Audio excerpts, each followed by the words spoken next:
Fala aí pessoal, aqui é o Zé Eduardo do Footstats, tô do lado do Felipe Masmanian. E aí, tudo bom? A gente vai fazer um material de dois times grandes que estão dando dor de cabeça para os torcedores.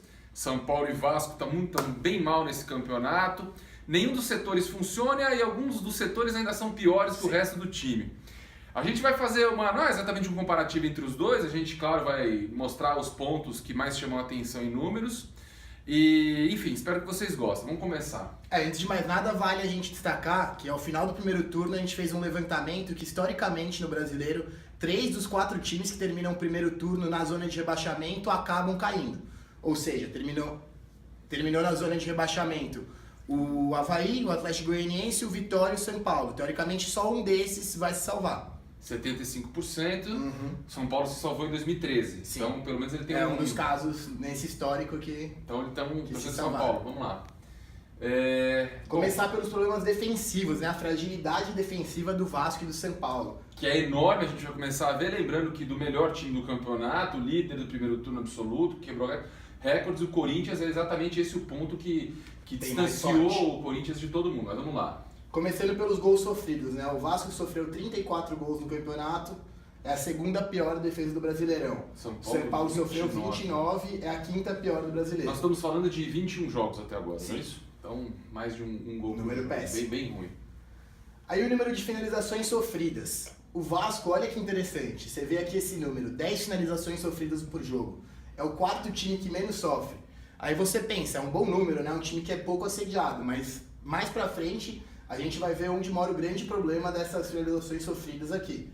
São Paulo com 10,5 finalizações sofridas, o sétimo que menos sofre. Então, de cara, dá pra ver que a defesa, o sistema defensivo é bem fraco. Precisa de muito pouco chute para ter a segunda pior defesa, é o quarto que menos sofre. Só 3 times sofrem bolas no gol mais que o Vasco, presta atenção. E é a segunda pior defesa. São Paulo também ali, é o sétimo, não é uma das piores defesas que são assediadas, vamos dizer, e tomaram 29 gols.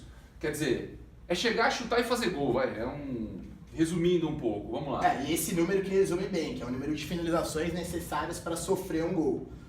O Vasco sofre um gol a cada 6,1 finalizações, é o segundo pior nessa marca do Brasileiro, e o São Paulo a cada 7,6 finalizações sofre um gol, quarta pior marca. É impressionante, você pega o Corinthians e o Santos, que são as melhores defesas do campeonato, ambos estão acima de 20. Sim. São de mais de 20 chutes para fazer um gol. O Corinthians, se não me engano, é 26 e o Santos 23. São os únicos acima de 20. 6 e 7 é fraquíssimo, realmente. Agora, pontaria. Isso aqui é uma coisa muito interessante, mas, mano, aqui é a pontaria dos adversários. São os chutes necessários contra o seu gol, a pontaria que o cara tem contra você. Eu vou dar um número antes da gente ler essa linha aqui. A média do campeonato, a pontaria média do Campeonato Brasileiro é 38%.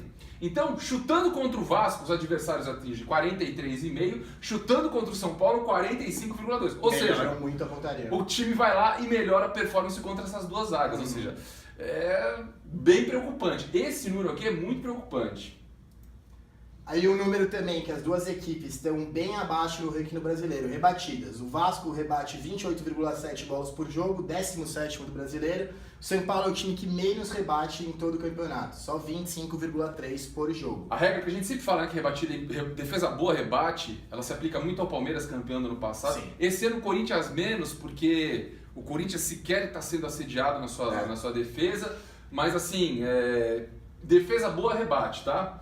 Aí um ponto, contratação do São Paulo agora, Bruno Alves, foi o terceiro em rebatida do Brasileirão do ano passado jogando pelo Figueirense. Bom, Pode vir para melhorar um pouco esse número. bom, isso é bom. E aí cruzamentos sofridos, a estatística que a gente sempre bate, que você cruzar muito é prejudicial.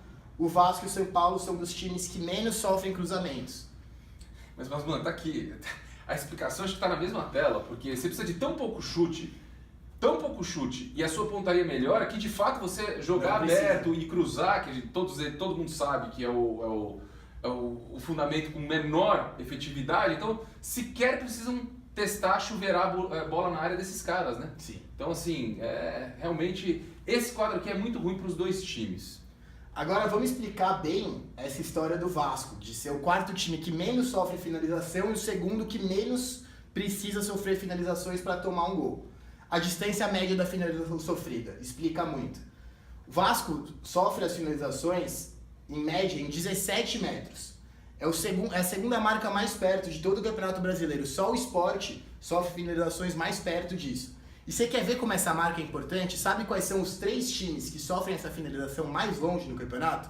O Corinthians, o Grêmio e o Santos, que são não só os 3 primeiros colocados do Campeonato Brasileiro, como as 3 melhores defesas do campeonato. Ou seja, faz todo sentido. Essa correlação a gente já mostrou outras vezes e é perfeita. Quanto mais longe, mais difícil de marcar o gol. A gente fez um negócio do Cássio, né, que a bola tem que ser chutada de perto do gol. Estou falando do Cássio porque é a melhor defesa do Brasil com 10 gols. Mas vamos lá, vamos seguir. Agora a gente vai explicar um pouco a defesa do São Paulo nessa história de finalizações necessárias para sofrer um gol. Todo mundo lembra que no começo da temporada, no Campeonato Paulista, o São Paulo se caracterizava por ser um time que fazia muito gol, mas sofria muito gol também. Aqui a gente tem um gráfico que mostra a evolução do São Paulo nesse quesito a cada mês na temporada. O São Paulo começou a temporada em fevereiro precisando de 5,7 finalizações para sofrer um gol. O Rogério viu que o esquema do time não estava dando certo e começou a melhorar esse número. Em março e abril, chegou perto das 10 finalizações necessárias para sofrer um gol. Em maio, chegou a uma boa marca de 18, parecido com a do Corinthians no Campeonato Brasileiro. Foi bem forte e talvez tenha sido esse o preço do que o Rogério pagou, porque olha a diferença de 5 para 18, de 5,7, vamos botar 6, para 18, são 3 vezes mais. Na hora que ele viu que o cobertor estava curto, que o time realmente era muito forte na frente, nada forte atrás, ele tentou ajustar e deu uma segurada no time, conseguiu números bons. Em junho, ainda com o Rogério, esse número de 8,5, que também é um número mais aceitável. Em julho e agosto, esses números já são com o Dorival, voltaram a ser números muito baixos, próximos ao do começo da temporada em fevereiro. 6,4 em julho e 6,3 em agosto. Certo. Ou seja, o São Paulo evoluiu nesse quesito, que é uma das estatísticas mais importantes defensivas. Ele evoluiu e depois voltou e evoluiu, né? No final é que tá tão confuso quanto o começo do campeonato, né, Masman? 5,7 para 6,3, vamos dizer que é a mesma coisa. Voltou um problema que é um time que sofre muito gol facilmente, né? Agora a gente vai falar um pouco da fragilidade do elenco do São Paulo e do Vasco no Campeonato Brasileiro. O que a gente fez aqui? A gente pegou os 2 melhores jogadores dos 2 times pelo índice Footstats. Só lembrando, o índice Footstats é sempre bom refrescar a memória de vocês. É um algoritmo, uma conta, em que a gente pega todas as estatísticas, dividido por posição, com pesos diferentes, porque as ações acontecem em áreas diferentes do campo, e a gente gera um número. Esse número que a gente dá, essa nota que acontece a cada jogo, você pode conferir no Footstats Premium ao vivo, inclusive, é o que o cara está produzindo em campo. Então a posição desses caras é a posição do Jean, é o número 7 do campeonato, Nenê 72, Jusilei é o 65 e o Cuevo, camisa 10 do São Paulo, é o número 125. Tem 124 jogadores que produzem mais que ele no campeonato. Olha só. E aí o que a gente fez? O que a gente fez? A gente pegou esse parâmetro do Cueva, que é o de posição 125, e viu entre todos os times quantos jogadores cada um tem entre essas posições. O São Paulo e o Vasco tem só 2 jogadores. Só o Avaí tem um jogador só entre os 125 primeiros. Todo o resto dos times tem mais jogadores do que esse. O Corinthians, por exemplo, tem 14 entre os 125 primeiros. O Santos tem 10, o Grêmio tem 11. Você vê que o elenco realmente é fraco. Olha, tem um dado muito interessante do Jean, mano. Seguinte, ele é volante, ele é o maior desarme do campeonato. Tá aqui, número 7 do índice. Ele tem a maior proporção de desarmes de um jogador em relação à equipe. Ele rouba sozinho 20% das bolas. É um número bem alto. Nenhum outro jogador representa tanto dentro do seu elenco. Você pega o Fagner, é 16,8, o Romero do Cruzeiro é 16,7, por ali é tudo muito pegado, muito próximo. Ele é o único com 20% das bolas. Ou seja, olha a dependência que o Vasco tem do giro do desarme. Ainda mais com todos esses números ruins que nós vimos anteriormente. Reza pra esse cara não faltar em nenhum jogo. Quem vai aparecer aqui no São Paulo logo menos é o Hernanes, que tem pontuações bem altas, mas o nosso ranking é o número total. É histórico. Ele é acumulativo. Ele é acumulativo. E o Nenê aqui, que é um destaque também, que mesmo jogando poucas vezes nos últimos jogos, ele é o segundo melhor jogador do Vasco, ele lidera todo o esquema de construção ofensiva do Vasco. Na Série B do passado foi a mesma coisa. A mesma ele coisa, participava, em 2015 a ele era mesma líder coisa. em tudo em relação a do meio para frente no Vasco. Agora trocou de técnico, vamos ver o que vai acontecer.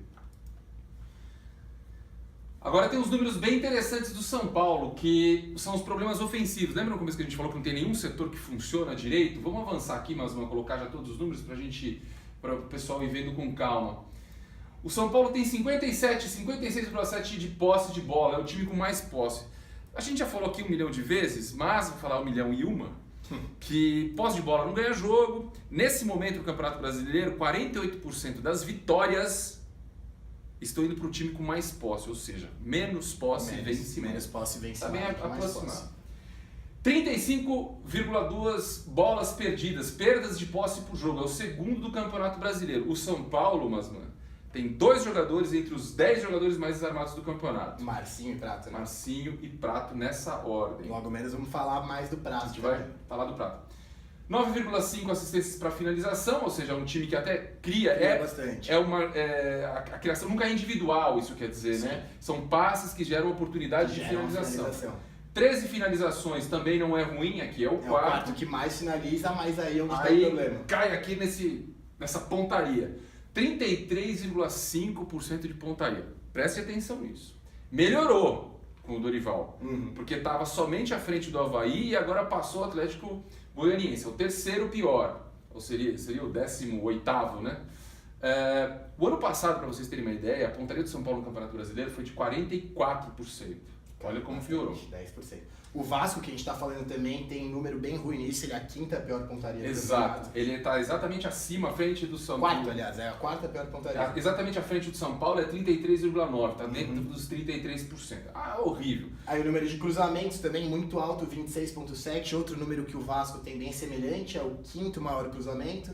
A gente sempre insiste. Isso aqui, essas últimas 2 linhas é pro Dorival pegar, olhar e falar, cara, tem algo errado aqui. É o terceiro que mais cruza e tem 3 gols de cabeça. É o 5º com menos gols de cabeça no campeonato, mas é o terceiro que mais cruza. A gente assiste aqui muito jogo, evidente, né? Vocês devem imaginar isso. Direto a gente vê o Cueva lá na área recebendo cruzamento, ou seja, até o chapéu tá na cabeça errada. Mas vamos avançar. Falar mais especificamente do Lucas Prato agora, né? A gente vai dar o foco no Lucas Prato porque acho que a fase é ruim, porque o time é ruim, porque esse cara é bom. A gente viu o que ele fez no Atlético Mineiro nos últimos anos, no ano passado menos, mas nos anos anteriores ele foi muito bem. Ele tem 20 jogos, quase 1.800 minutos jogados, ele e o Renan são os jogadores que mais jogaram no elenco até agora. Ele tem 5 gols, é o artilheiro do time. Mas, ao lado do Hernanes, né, que já chegou nessa marca também. É verdade, bem lembrado. O ano passado ele jogou 18 partidas, sendo que uma boa parte nem foi titular. Ele teve os mesmos 5 gols. O que me leva a crer que o problema, de fato, é o posicionamento dele, é como o time está jogando. Claro que tem uma decisão filosófica aí, é um jogador de área, não é uma questão muito importante. O fato é que nós fizemos um levantamento, para você que está vendo essa tela aqui, o chute do Prato no Atlético Mineiro, todos os chutes, finalização certa, finalização errada, gol, todos esses tipos de chute, os chutes que ele deu, em média, 5 metros mais perto do gol, mesmo. Então, de fato, a questão do posicionamento dele é um negócio sério. Ele vem toda hora, um atacante moderno, vem no meio campo, só que ele está demais. Ele não está conseguindo chutar próximo ao gol. Pra você ter ideia, o Jô, vamos comparar com o cara que está mais fazendo gol no campeonato. O Jô chuta todos esses, o certo, errado, o total, a média, o gol, tudo é mais perto do que o Prato. E a pontaria do Prato, nesse momento, é de 33%. É a média do time, tá péssimo. Pra completar esses números aqui, o Prato é o terceiro maior finalizador do campeonato, finalizou 58 vezes, mas ele tem a terceira pior marca em finalizações para marcar um gol. 11,6 chutes para fazer um. Só o Arthur da Chapecoense e o Rodriguinho do Corinthians, que é meia, precisam de mais chutes do que o Prato para fazer um gol. Eu tava falando que ele tem 33% de pontaria, o Jô tá com 61%. Então assim, quase. É o mesmo, a gente espera a mesma coisa dos dois, né? E de fato, acho que o posicionamento dele não tá legal. E aí, comparando isso que o Zé tava falando dos números dele com o Atlético Mineiro, ele tem a pior temporada dele nas 3 últimas temporadas em minutos para fazer um gol, em minutos para dar uma assistência, em finalizações para fazer um gol. Nesses 3 quesitos, ele está com números piores do que nas últimas 2 temporadas. Realmente, aqui é a prova final. Bom, é isso. Espero que tenha gostado. Se quiser mais informações, é só baixar o Footstats Premium ou nos seguir nas redes sociais. Um abraço e até a próxima. Um abraço, tchau, tchau.